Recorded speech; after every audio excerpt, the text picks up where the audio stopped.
Rahul, when we are talking about the freight levels and costing, I want to ask you, with rising bunker cost and fuel supply disruption, how significantly is this impacting freight rates and vessel deployment strategies?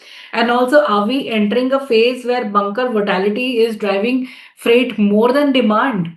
Rahul. Yes, thank you. I will also, break it down to what Captain Amit was saying. He mentioned that the recent spike in freight rates, they are mostly due to bunkers. I completely agree with that. So, the fundamentals are still there. So when we talk about, so there are different scenarios basically. We will talk about the dry bulk ships at initially. So when we talk about dry bulk ships, the fundamentals of demand and supply are intact. The Middle East crisis does not have a major impact on the global demand because the global demand is still majorly driven by China and other Asian economies. So we do not see any major disruptions from the demand side. Similarly, from the supply side, there are more than 14,000 dry bulk ships, 14,600 or 700, approximately those numbers, and roughly around 200 of those dry bulk ships are still trapped inside the Persian Gulf or Arabian Gulf. Again, I will give some numbers. So there are 14 LNG ships are still inside. 16 VLGCs are inside.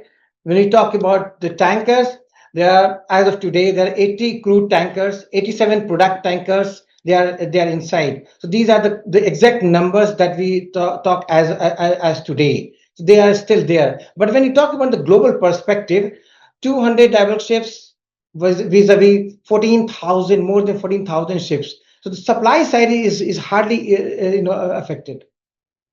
Even in terms of the gas carriers or LNG carriers, roughly around 2 to 3% of the global fleet is inside that Gulf. Other than that, rest of them are still sailing. So supply demand fundamentals are intact. So no major difference.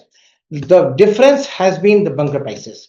I will take a benchmark route C3, which is Brazil, China. So just before the crisis, it was around 24.5 or $25 per ton. And just after the crisis, say, or a day before yesterday, it was almost 30. This increase, $5 per ton increase, was only because of the bunkers. The bunker prices, Singapore bunker VLSFO, which was trading around $460, $450 per ton before this happened, this went up to more than $1,000 per ton, $1,100 per ton. After Mr. Trump's some assurance that he is trying to settle it down, it has further come down to below 900 now, but still it is more than double that we saw before the crisis. So this is actually adjustment, and I agree with what Captain Amit was saying, that the component, the bunker component of the total freight cost has actually gone up. In the longer distance, he was mentioning about India and China. In shorter distance, the role is lesser compared to the larger distance, because when you talk about Brazil, China, the role of bunker becomes severe.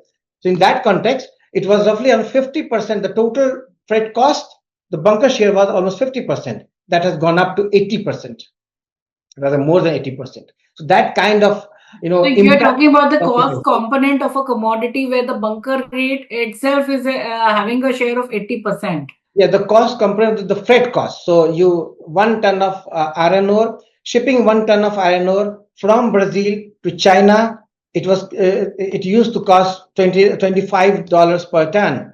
That has gone up to $30 per ton. And within that, those $30 per ton, if you break down the component of what factors, what are the cost components, the factor of bunker was 50%. It used to be roughly around 50% in normal shipping scenarios. This has gone up to more than 80% on longer routes. On shorter routes, that has gone up to beyond 60%.